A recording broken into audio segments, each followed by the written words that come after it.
Olá! O programa Mosaico de hoje traz como convidado Gilmar Chaves, poeta, escritor, produtor literário. Antes disso, vamos ao vídeo arte. Até já!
E hoje estamos aqui com esta figura maravilhosa, Gilmar Chaves, escritor, poeta, produtor literário, caba bom lá do Limoeiro do Norte, hein, Gilmar? Gilmar, seja bem-vindo. Gratidão, Totônio, estar aqui com você. Sempre bom nos encontrarmos, conversarmos sobre a vida. E eu tenho milhões de desejos de estar aqui. E um deles é porque você é uma pessoa de Fortaleza, um poeta, um memorialista que conversa com a cidade. Você não escreve só sobre a cidade, mas você tem uma fala com a cidade. Quando a gente está junto, estamos vendo Fortaleza, estamos vendo o futuro, estamos vendo o passado, nós estamos vendo uma transversalidade de Fortaleza. E isso me motiva muito a conversar com você, além da pessoa afetuosa, inteligente que você é. Obrigado, Gilmar. Agora tu tem que dizer que essa nossa fala aqui não é combinada não, né? Porque tu já chega elogiando assim, mano. Digamos que eu... mas tudo bem, rapaz. Mas eu não sou muito... Na realidade, eu acho que nós temos uma dificuldade, não estou falando só do Ceará, mas de reconhecer o que o outro é e falar abertamente, né? Acho que no dia que a gente vencer, ultrapassar essa linha, nós vamos desenvolver mais o afeto, sermos mais pacientes. Eu acredito muito, porque também tem assim, né, Gilmar? O pessoal diz assim, conhece fulano, é gente boa, mas... Eu não tenho dificuldade de falar bem de ninguém. Não é? Eu me lembro que o Tom Jobim que dizia que como era o sucesso era uma... Como é? Era uma agressão, alguma coisa. Alguma coisa assim. Não era que ele dizia assim, né? Que as pessoas, né? Mas eu não, eu vibro com o sucesso das outras pessoas, né? Muitas vezes a felicidade dos outros, porque eu acho que ninguém é feliz sozinho, né? Além do mais, só é bom se todos compartilharem, você territorializa o seu talento, a sua escrita, a música. Seja qualquer profissão que você exerce, se você territorializar, você vai ficar dentro de um cercado. Claro, né? claro. Então, claro. acho que quando a gente se coletiviza, estamos junto com o outro, e eu acredito piamente que tem lugar para todos. Também acho. Eu digo muito assim, Gilmar, olha, se cada um da gente, né, entender que crescendo verticalmente não atropela ninguém, não toma lugar de ninguém, né? Porque quando vai crescer horizontalmente é um por cima dos outros, né? Abafando tudo. Mas o céu é o limite, né? Você crescendo tem espaço para todo mundo, né? E a verticalidade nos dá a opção de saber que todos têm o direito de sentir o sol na sua pele, né? Claro. A gente não fica escondido na sombra do outro, né? Nós temos o nosso lugar. Mesmo se não crescemos tanto, mas temos o nosso lugar ali que não vai ter sombra aqui. Né? Então, Gilmar, vem cá, por que aquele Limoeiro tem tanto talento, sobretudo na literatura? Olha, eu queria só... Eu não sou de Limoeiro do Norte. Aí não? Não. Tu é de onde? Eu nasci em Tabuleiro do Norte, a 13 quilômetros. É E muito ligado. Tabuleiro a Limoeiro, sim, né? e Tabuleiro já pertenceu a Limoeiro, né? Tá. Mas eu tenho o título de cidadão limoeirense e morei em Limoeiro muitos anos. Logo na pré-adolescência, adolescência, foi toda lá. Mas se alfabetizou aonde? Uma parte aqui em Fortaleza, quando criança, Tá. outra em Jaguaribe. Pai, tu é rodado, né? Rodado. E eu morei em Tabuleiro 2 vezes, Jaguaribe, Fortaleza. Morou no Rio, né? Morei no Rio, morei em São Paulo. São Paulo, E né? morei também em Mossoró por um período curto, mas morei em Mossoró. Foi quando eu achei que eu poderia dar certo na vida, foi quando eu morei em Mossoró. É mesmo, velho? E posso te contar. Eu quero. Meu pai era um mecânico e junto com meu tio tinha uma oficina e em frente à nossa casa é uma rua Coronel Gugel, que ainda hoje existe. E eu era temporão do meu irmão, né? Ele é o meu irmão mais velho, há 6, 7 anos. E nós estávamos na calçada e de repente o meu irmão saiu correndo para atravessar a rua e eu o acompanhei e vi um caminhão. Isso em 64, 65. Nasci em 59, tinha uns 4 anos. E todos da oficina viram que ali o caminhão ia passar por cima, que o meu irmão era mais veloz, passou e eu fiquei no meio e o homem freou, o motorista.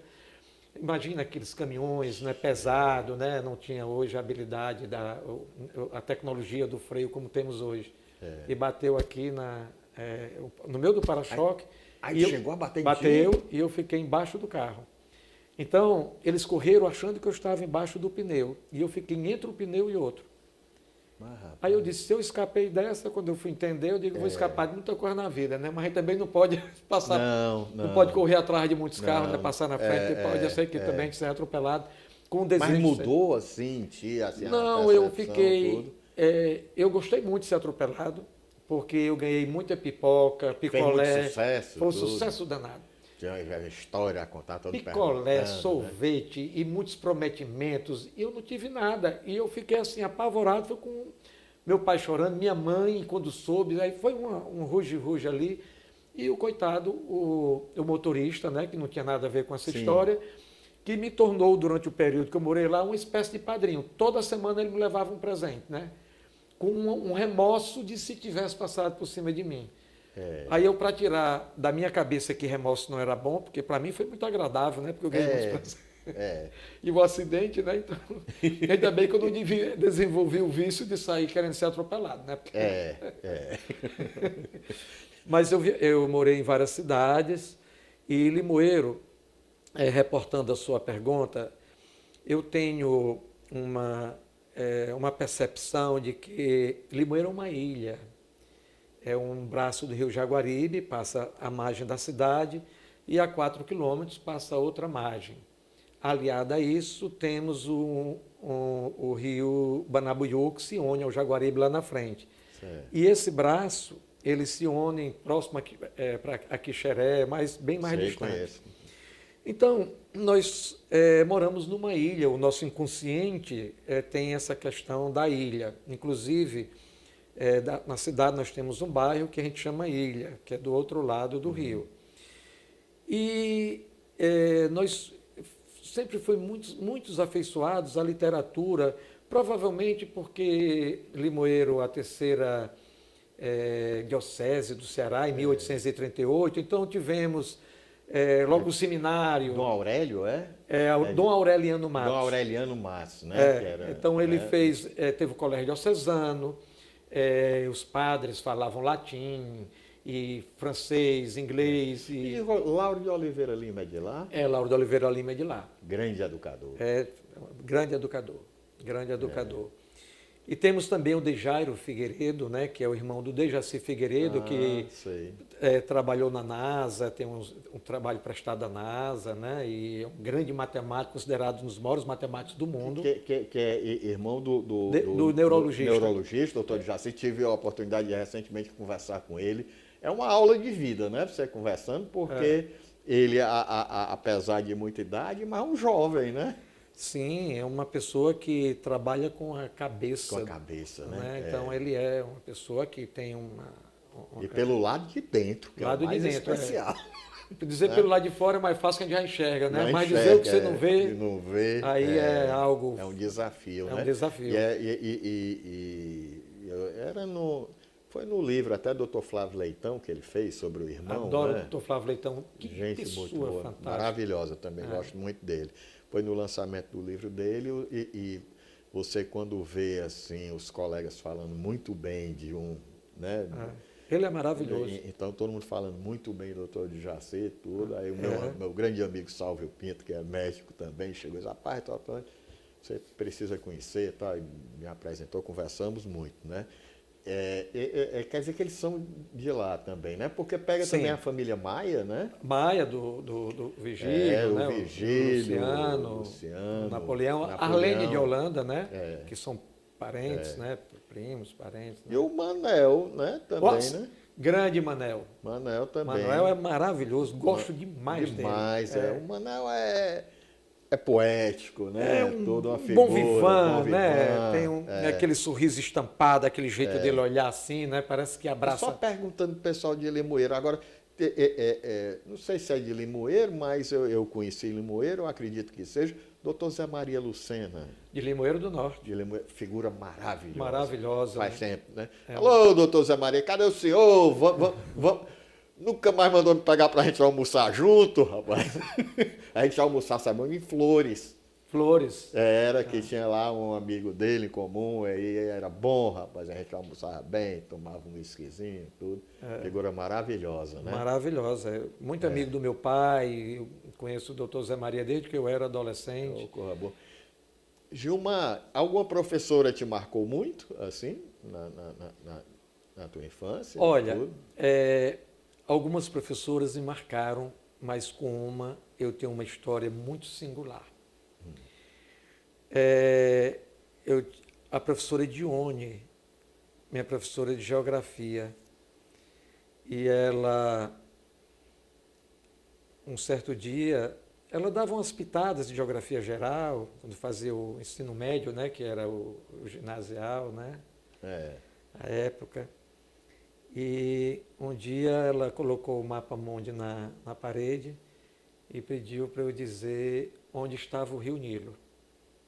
E eu não sabia nem onde era, o que era Rio Nilo, nada. Conhecia só o Jaguaribe.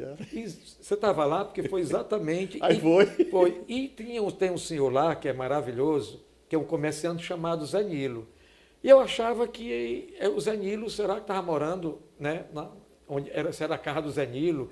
E eu fiquei meio barulhado e ela perguntou disso, diga aqui onde que é o Rio Nilo.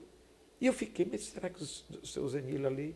Aí eu, mostra aqui. Aí eu fui lá, aí passei a mão no mapa mundi e disse, professor, é por aqui. Aí ela disse, por aqui, vai para a diretoria. O mapa estava... Eu tinha que acertar onde é que estava o Rio Nilo. E aí eu cheguei na diretoria, a diretora, Dona Almerinda, que faleceu, uma grande diretora. O que você está fazendo aqui? Eu era do MJL, do grupo, né, do Movimento de Jovem Limoeirense, que fazia parte do Eugênio Leandro. Tem o Eugênio, ainda, gente boa. E tantos outros. E aí eu contei para ela, ela começou a rir e disse, olha, você vai lá para casa hoje à tarde, estudar. E eu tenho uma Delta Larousse, que era o GPS da época, né? E aí eu fui estudar lá e ela disse, eu vou falar com a professora, você não foi expulso do colégio, foi apenas, e não precisa nem dizer em casa. E eu me apaixonei pelo Egito. Cleópatra, foi uma paixão estudando. E você vai dizer para ela, vai conversar com ela e vai contar para ela sobre o Rio Nilo, e ela vai topar e tudo ficou.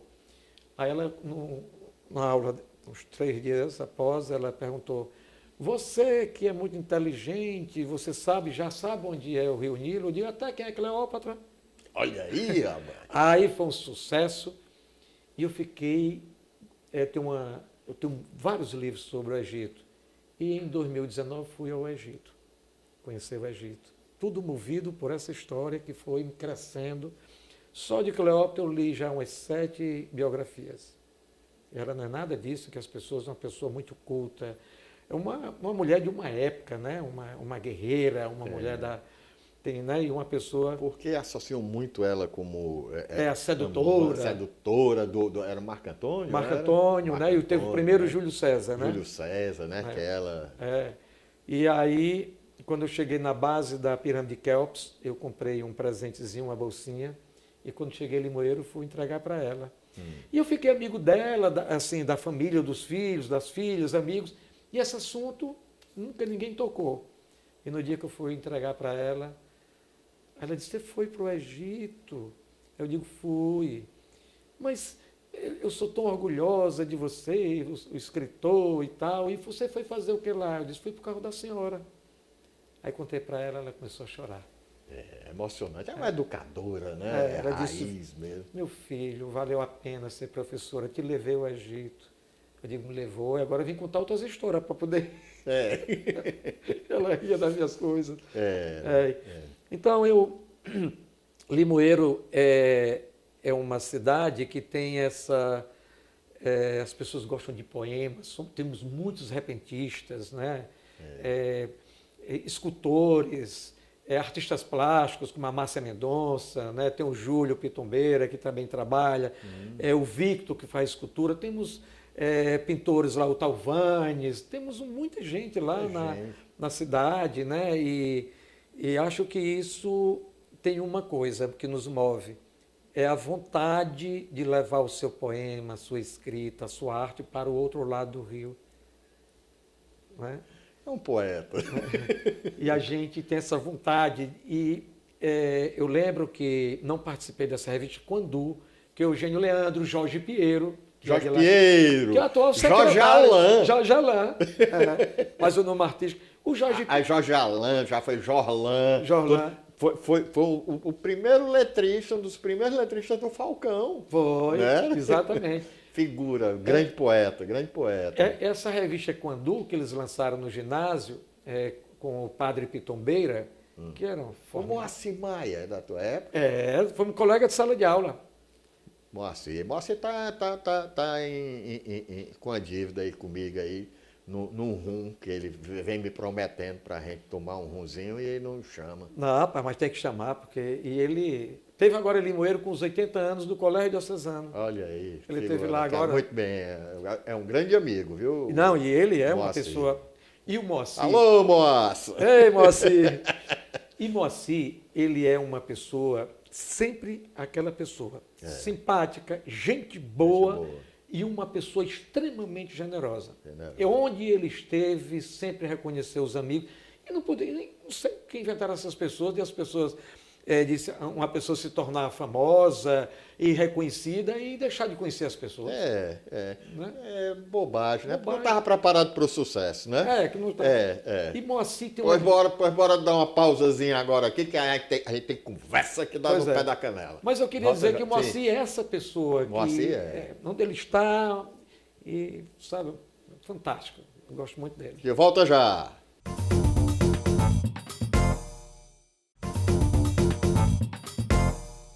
E a gente volta aqui com o Gilmar Chaves, esse escritor, poeta, produtor literário. Isso daí é pouca coisa diante do seu talento, né? Desse jeito, rapaz, você, quer dizer, tem um céu de coisas aí, né? Assim, a voar, a navegar, né? Tudo. Falando em céu, e o céu, mano? Pai, foi uma história... que mudou a minha vida também. Eu sou muito movido e provoca muitas mudanças em mim as vivências, as histórias, né? E a história do céu, que eu morava em Tabuleiro quando criança, e até os 4, 5 anos, e minha mãe me levava muito para o comércio, eu acompanhava, ela me levava para passear, e era uma cidade ainda pequena, não tinha quase calçamento, e as ruas ainda muito curtas, a gente via... de um certo local, via a rua de ponta a ponta, né? De olhar inteiro, como a gente dizia, né?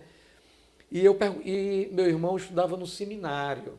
Meu irmão entrou muito cedo no seminário, mas não deu certo. No seminário, saiu do seminário e falava muito. Nos finais de semana do seminário, ele passava a semana em Limoeiro e geralmente uma ou duas vezes ele tinha permissão de ir para casa. E lá em casa ele ajudava o padre, o vigário lá a celebrar a missa, né? Porque era do seminário. E se falava muito em céu. E quando mamãe me levava, eu ficava fascinado pelo céu, né? Que a gente vê a gravidade, né? A estampa azul. E pedia para ela, porque na minha horizontalidade eu vi o céu lá na frente, porque tem a obliquidade, né? É. E ela dizia que era muito longe e eu não me conformava. Não, o céu é distante e eu não me conformava. E queria ir para o céu, e queria ir para o céu, e queria ir para o céu. E ela criava todas as histórias, mas não convencia. E um dia eu fugi de manhã de casa para o céu. E saí, era muito cedo, depois me contaram, né? E eu já tinha um pouquinho de inteligência, e se eu fosse pela estrada, eu ia me pegar. Então eu fui por dentro do mato, seguindo a estrada que ia para Limoeiro. Rumo ao céu, né? Rumo ao céu. Olha, eu me lembro de alguns detalhes que eu brinquei com talo, fazia um cavalo, tirava aqueles espinhos. Depois eu vi uns carneiros, uns bacurins, e eu fiz com aquela argila, que era uma lama que tinha lá, algumas coisas. Subi num pé de cajarana. Viagem, rapaz. E foi andando, e eu só fui me dar de conta disso.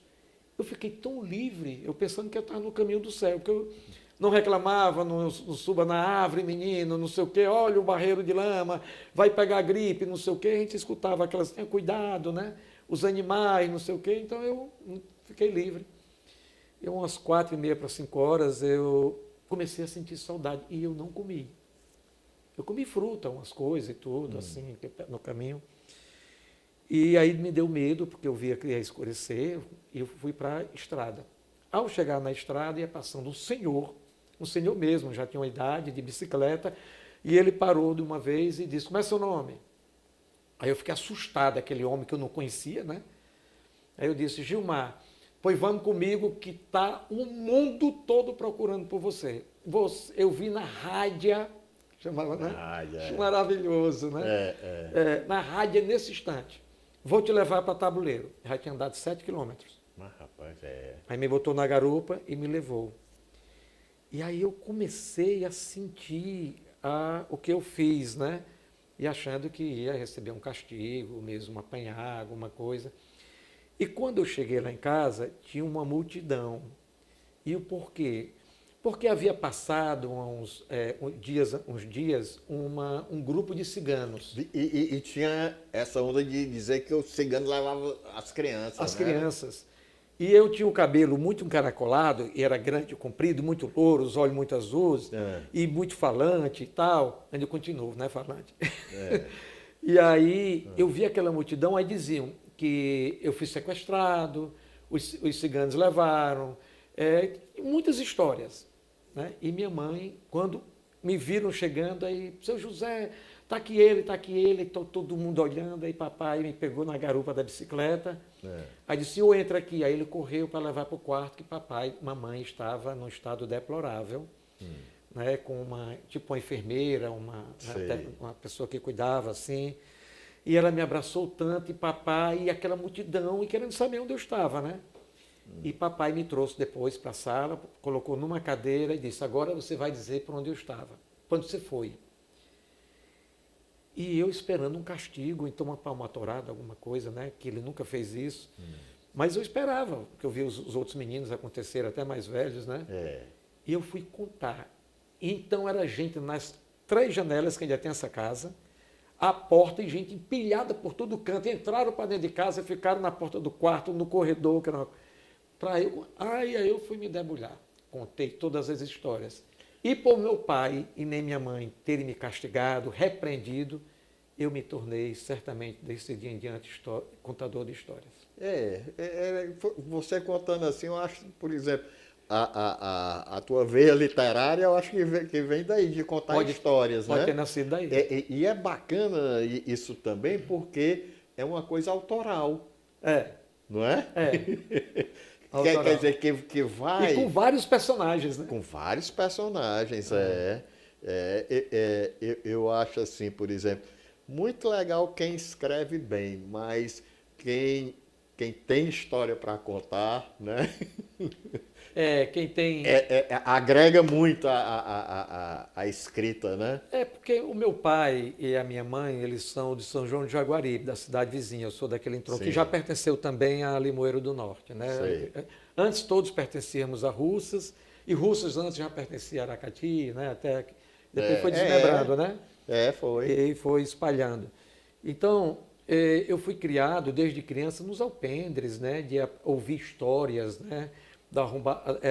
Do arrombamento do Oroz, que não houve arrombamento, né? Não, que não foi arrombamento, ele foi. Né? Então, da questão do Oroz, a história do Lampião. Não é porque o Lampião teve lá em Limoeiro, né? Ali perto, passou na frente, tem uma foto. Tem foto, Então, de história do Lampião, história das botijas, das almas penadas, né? História de alma, nos alpendres, assim, então, são fantásticas. Então, falava-se sobre política, né? As pessoas falavam sobre as plantações, as lavouras, e muitas histórias nasciam ali. Então, eu sempre andei na casa dos meus familiares, até hoje, e tenho esse hábito de... É muito bom.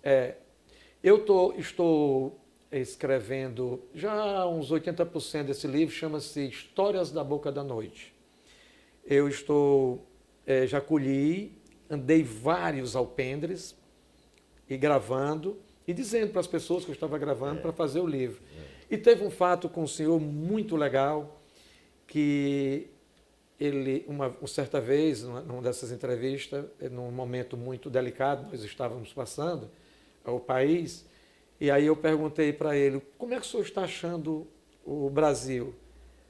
Aí ele, vamos aqui na minha casa, aqui dentro de casa, lá no quintal, lá no fundo da casa, né? Não falou quintal aqui, a 50 metros era o Rio Jaguaribe, o Rio Jaguaribe, ele já faleceu.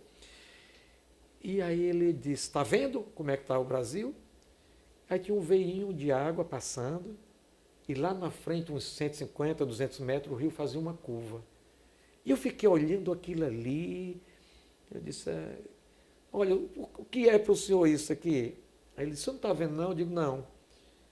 Pois eu vou dizer, cada vez ficando mais seco sem saber para onde vai. Olha aí. Sabe assim, então eu ouvi histórias, citações, palavras como essas, né, que me nutrem para pegar essa encadeação de palavras, de imagens, né? Então eu converso com a boca da noite. Olha, quem teve essa experiência de estar no alpendre, por exemplo, eu tive em fazendas, né, assim, de amigos, tinha a Fazenda Marrecas, da família Aragão, que eu sou muito ligado a ela, que eu me lembro que a gente já esperava a noite, porque chegava o vaqueiro para contar a história de alma, que a gente gostava mais, né, era tudo. E bacana, porque ficava o dono da fazenda, o vaqueiro, ficava todo mundo, quer dizer, era em harmonia mesmo ali, não é? Não tinha aquelas, eu quero dizer, tinha a igualdade social. Exatamente. Não é isso? Todos têm o direito de contar e de ouvir. De contar, de ouvir, tudo. E ali? E o melhor, ainda a gente ficava ouvindo a história para não perder, ainda ficava matando as muriçolas. E sentava... Aquela luzinha de candeeiro. Sentava... Então, no máximo tinha um motor que desligavam a hora, né? E sentavam-se no parapeito, né? Nas cadeiras. Nos parapeitos, as cadeiras. Né? E às vezes se via café e milho cozido e conversava. Né? Então eu acho fantástico. Isso, eu nunca perdi esse vínculo. Rapaz, é muito importante, sabe? Assim, sempre eu associo assim, a palavra sertão a sertão. Né? Sertão feliz, né? Sertão, né? O sertão, para mim, eu nunca associo a seca, sabe? No mínimo, eu associo a muita fartura de alma boa. Eu também. Não é? O sertanejo é muito bom, né? E a palavra sertão, uma das que deriva a palavra sertão é desertão. Que é um deserto, a gente localiza como areia. Sertão. Mas era um deserto de matas. Né? Então, desertão. Porque esse país sempre foi, né? Então, na idade nos 1600, 1500, quando foi no Brasil, chegaram os invasores, eles tratavam com um desertão de matas e águas, né? O Gustavo Barroso, ele fala um pouco sobre isso e também tem outras vertentes, né? Do sertão, né? E desertão já... E o Ceará é interessante, né? Porque é um estado assim atípico, né? Ele foi colonizado do sertão para o litoral, né? Na realidade, ele começou primeiramente pelos engenhos e quando veio o gado, aí foi o ciclo do gado, Não, quando o gado chegou aqui no Brasil, aí disputava o território do litoral com a cana, né? Então o rei promulgou que o gado teria que ser só criado a partir de 10 léguas do litoral. Aí teve que se entrar para o sertão, para o sertão, né? E daí o sertão fez ao contrário. O Brasil começou a desenvolver lá dentro as jazidas, o pasto, o legume, né? Então fomos para dentro e depois começamos a vir servir quem era de fora. Então sertão de dentro, sertão de fora. Tu acha que tem, por exemplo, uma curiosidade, você falou assim dos olhos azuis, né? A gente vê muita gente, olho claro, tudo no sertão, né? Tudo. Tem muito a ver com isso, com a questão da colonização, né? Dos estrangeiros chegando, né? Tem, totalmente. Lá, né? Tem, que aqui não só vieram os portugueses, mas também os holandeses os espanhóis, né? Os franceses, né? E outras tantas gente, né? Que... Não é à toa quando o nosso sertanejo diz enriba, né? Enriba, entonce, né? Barrê, né? Tem muito a ver, né? Com do espanhol isso, V, né? Com B, né? Que substitui, né? Aí vamos barrer, né? Fica tão... Aí na literatura, aí tu criou gosto, por exemplo, literatura de cordel, chegou a te fascinar? Não, me fascina para ouvir e ler, mas eu não tenho, não desenvolvi essa habilidade, né? Mas eu tenho grandes amigos e olha, é uma coisa que me emociona ver ainda aqueles varais, né? Foi muito jornal da época, né? A revista Jornal, não era? Grandes memórias, né? Grandes memórias. Ali tem memórias de histórias e de trazer também histórias do outro mundo, né? Do outro lado do mundo, do Ocidente, né? Do velho mundo, né? Para cá, então... Tem muita coisa assim que você pode estudar da Bíblia também, muita história assim, que tem a ver eu acho com a influência da ocupação árabe, moura, né? Na Península Ibérica, né? Temos muito árabe aqui, muito árabe. O árabe está muito presente.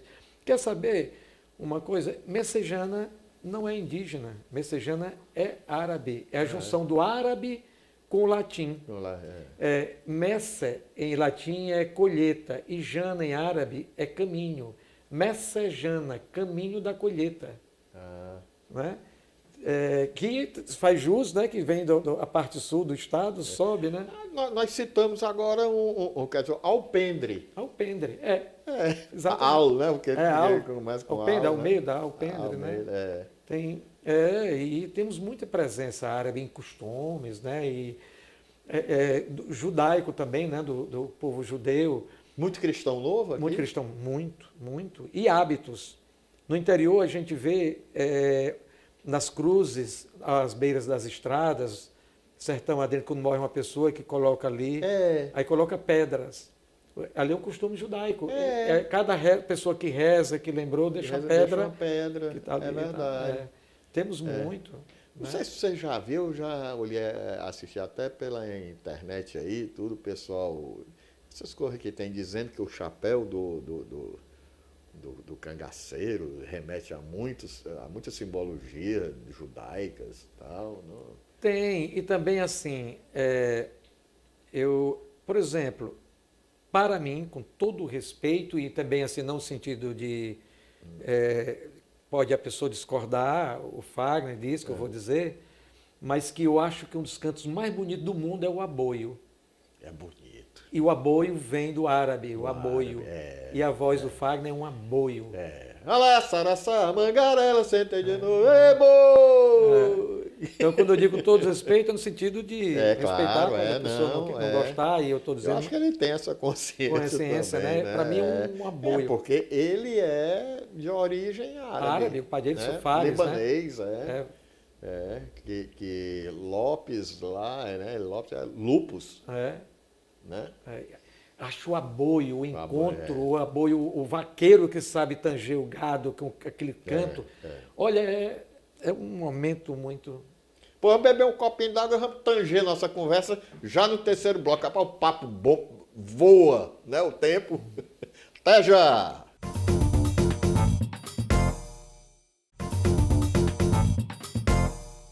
E o Mosaico volta nesse terceiro e último bloco aqui com essa figura maravilhosa, Gilmar Chaves, produtor literário, poeta, escritor, dentre tantos talentos.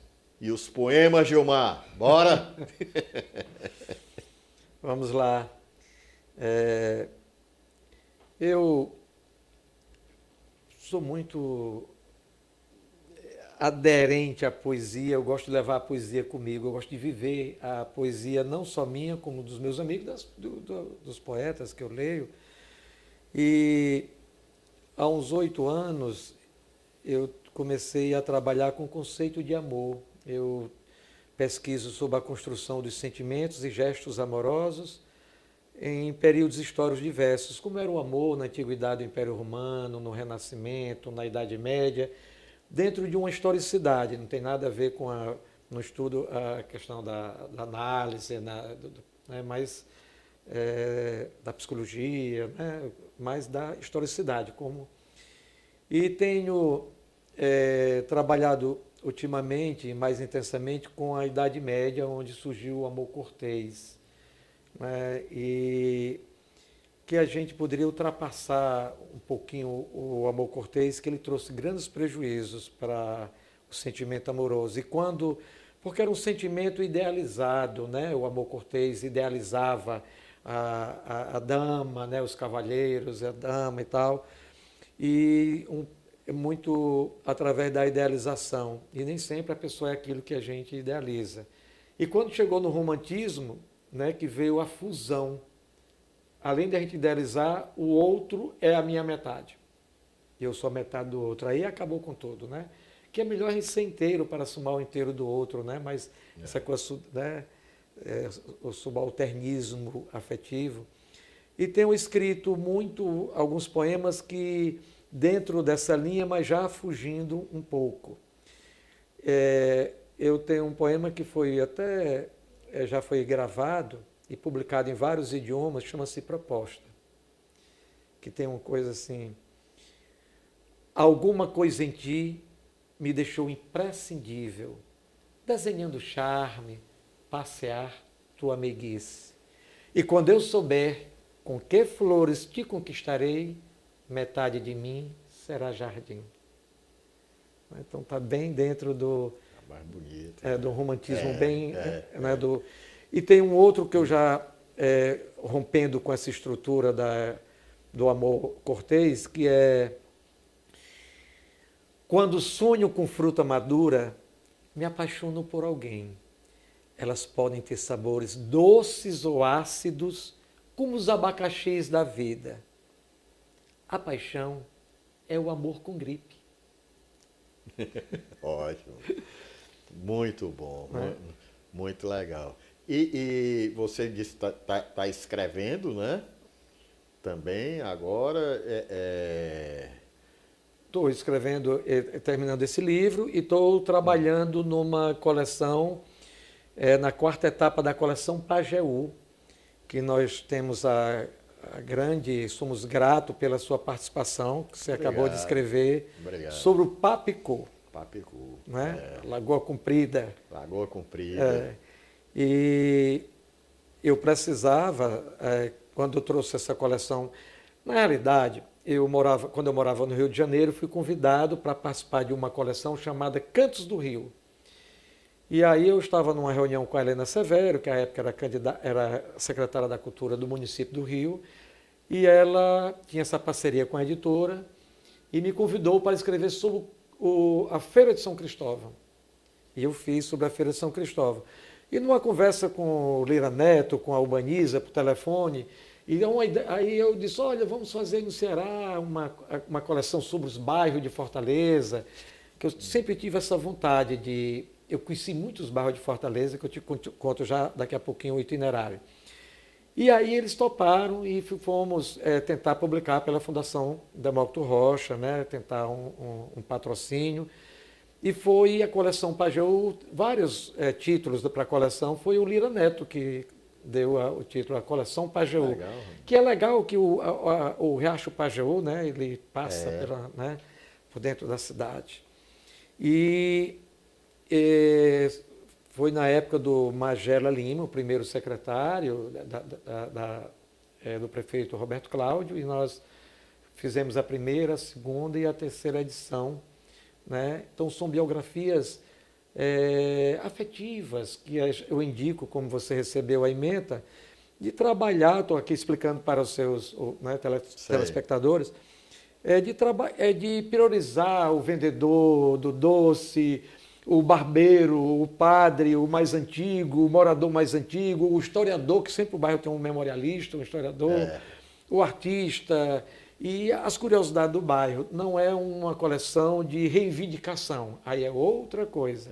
É uma história que também não é uma biografia última, é um sabor histórico, um pedacinho de doce histórico, que a gente vai trazer para o olhar dos alunos de cada bairro, que o livro vai sair. São quantos bairros contemplados nessa etapa? Nessa etapa, na quarta, são 8. Né? Tem o Papicu, que você escreveu, o livro está no forno, saindo bem quentinho na próxima semana, né? E o lançamento provavelmente irá ser no Paço Municipal, eles estão vendo lá, acho que o dia 12, antecedendo o dia do aniversário de Fortaleza 13. Depois nós vamos fazer com cada autor, será coletivo lá, mas dessa primeira leva, dos 8, vamos lançar 4 em 2 momentos, aí depois mais 4. Nesse interim, até daqui a 4 meses lançar os outros 4, os autores cada mês vai num bairro que escreveu numa escola, conversar com a população, né, da escola, com os alunos, e lá esses livros serão distribuídos para os alunos. Uma parte é distribuído para as bibliotecas públicas de Fortaleza, né, e a outra parte para os alunos por lançamentos ali no dia coletivo, com os 4 autores, começo do PAS, que vai acontecer, e para os alunos. Então, o livro fica rapidinho, ele vai embora. Então, são muitos pedidos para sair. E você, como apresentador aqui, né, queria falar do seu livro, né, que, como a beleza que você transformou, toda essa lateralidade dos arredores desse bairro, como bairros irmãos, porque tem muitos nascedouros ali, é delicioso de ler o seu livro, porque primeiro ele tem é como um pingo d'água que começa o rio e ele vai descendo e vai até o final. Foi um grande aprendizado para mim também. Foi. E eu acho que o livro, que quando a gente tem a sorte o escritor, eu tenho a sorte de escrever algo que você põe lá no início da página um pingo e ele vai saindo entre letras, entre palavras, e não para. E a sensação que me dá que eu obtive ao ler seus originais, a gente vai fazendo, e muito bonito o seu livro, meus parabéns, sabe? É o momento de agradecer. Obrigado, um editor desse, meu amigo. Aí vamos lançar também do Juarez Leitão. Grande Juarez. Que ele fez sobre o Antônio Bezerra, que está me esperando na casa dele agora, porque eu enganei com o horário. E também do bairro de Fátima, do Nirês. Nirês. Olha aí. Bairro de Fátima. E também tem o... Quem é mais, assim, para saber? Desses 4 agora... eu já estou ficando convencido pelas companhias aí. Porque Nirês, Juarez, né? E tem o outro que é Tarcísio Matos. Eita pau! Carlinhos Pamplona. Carlinhos Pamplona, grande Tarcísio. Demais, demais. Uma Então nós é. temos essas sortes, né? E temos, já na segunda, temos o Watson Rodrigues sobre o Mudubim, temos a Joanice Sampaio, que é uma assessora de comunicação, produtora cultural, sobre o Jardim das Oliveiras, né? Aí temos o Janguruçu, né? Que é o Raimundo Moacir, e uma arquiteta, a Caroline Freitas, sobre a Conjunto Ceará, que tem histórias fabulosas. É uma cidade, É uma cidade, né? Conjunto Ceará, eu digo assim, os conjuntos. Você pega Conjunto Ceará, Conjunto Gereissati, né? Tudo era... Histórias da Xuxa lá no bairro, no Conjunto Ceará. Subiu em cima de um ônibus para falar com a população que ela foi doar lá uma ambulância. E do avião que sequestraram, que eram 2 moradores, que eles sequestraram para Cuba. Ah, e eram de lá? Eram de lá do Conjunto Ceará. Cadê eles? Voltaram? Voltaram 10 anos depois, com a anistia, né? Com a anistia. Foi com a anistia, mas Eu casaram. me lembro, Foram 2 e uma mulher de 1, né? Foram 3, sequestraram o avião. É. E foi uma batata quente, né? Porque quando ele chegar lá... Foi, depois deu um desespero deu um mesmo. desespero, né? Porque a questão de você chegar lá, né? E não poder voltar, né? É uma batata, o exílio é algo que ninguém quer, né? Quer ir para um outro país, vivenciar o que é bom e o que não é, deixar para lá e voltar, né? Mas quando você, né? No processo criativo do livro, quando eu pensei, primeiro eu tive uma certa facilidade pela minha formação de arquiteto e urbanista, né? Assim, e depois foi porque eu acho que no projeto da coleção aí, né, do projeto Pajeú, tudo, veio muito ao encontro de que a cidade são as pessoas, né? E eu sempre tive esse entendimento.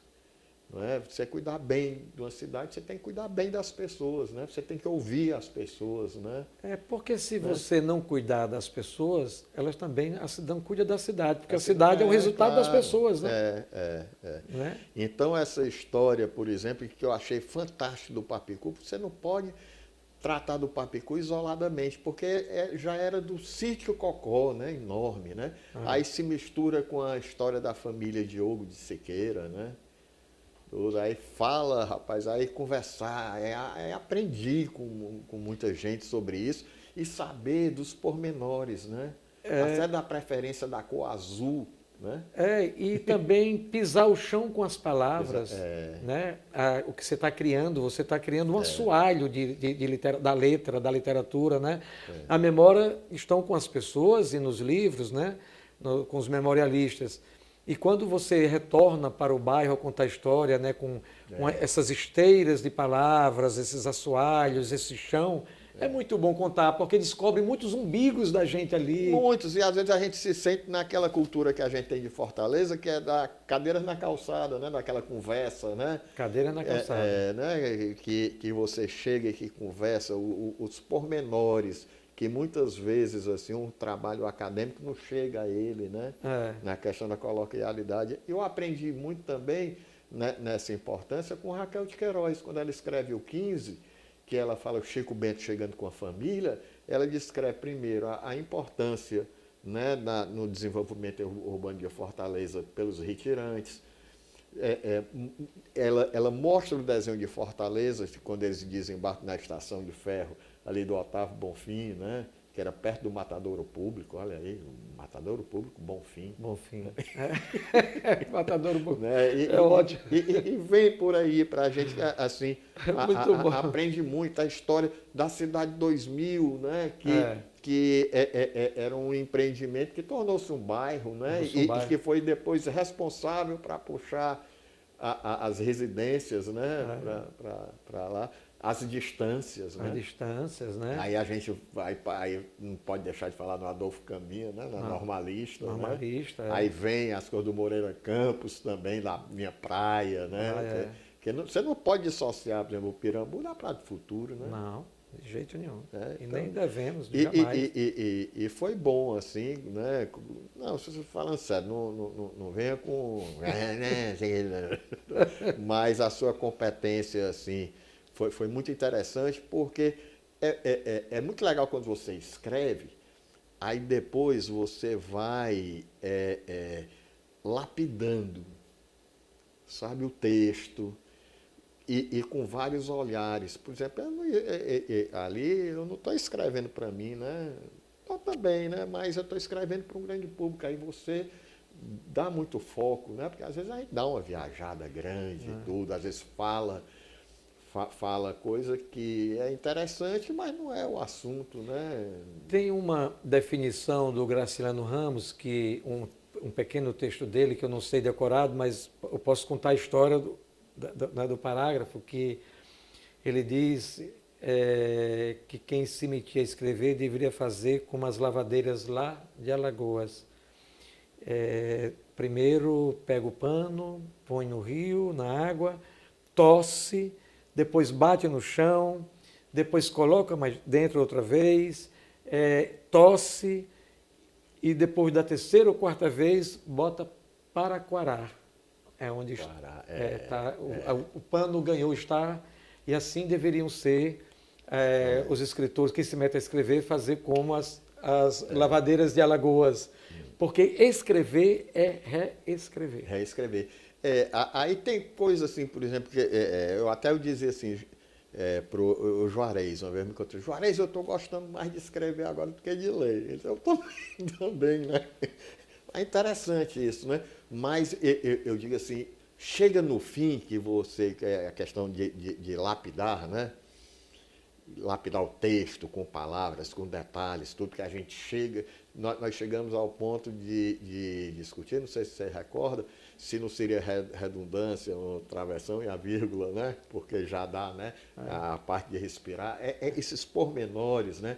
Outra coisa, as ideias, se... Olha, isso daqui não precisa ser dito, já está sendo dito em forma de sentimento, né? Tudo. Né? A questão técnica, por exemplo, a questão de violência, sei lá, que nós... né? Porque o que acontece, aconteceu um fato muito interessante comigo. Um escritor me enviou um livro, pediu para eu dar um parecer, né? E eu notei que ele estava um pouco angustiado com este livro. E também ele ficou assim, meio escondido, não disse nada, porque nos livros a gente se esconde, né? Faz da palavra uma parede. E o livro, um cara profundamente aqui guardado a questão da ética, não queria dizer o nome dele, claro, mas é uma pessoa de muita notabilidade, e ele disse: Gilmar, eu não consigo, tem alguma coisa errada e tal e tal. E eu fui ler o livro, né? Ele pediu para eu dar um parecer, e eu descobri o que era e disse para ele. E ele ficou muito agoniado. Eu disse: o problema do seu livro é porque você escreveu de costas. Ele não botou a emoção dele, ele teve medo de abrir a camisa, de mostrar-se. Então ficou frio. Então, é o que você está dizendo. O livro precisa desse respiro, de sentir o nosso bafo. E precisa, sabe o quê? Ato de coragem. Ato de coragem, de dizer, de mostrar-se, botar o seu olho, a pessoa escutar a sua fala. Aí a gente fica com medo, cheio de dedo e tudo, aí acaba escrevendo de costas. Pois é. E de frente aqui para a câmera, eu quero agradecer ao Gilmar essa participação aqui, muito boa, né? É muito bom conversar com você. Eu gosto de conversar com quem eu aprendo, né? Então, ele é cheio dessas frescurinhas. Assim, mas é isso mesmo. Amigo Gilmar, muito obrigado, viu? Você está me devendo o poema para declamar, vai ser da outra vez. Outra vez. O pessoal quer saber de você, quer saber do entrevistador, não, viu? E é isso, pessoal. Esse é Gilmar Chaves, poeta, escritor, produtor literário. E até o próximo Mosaico!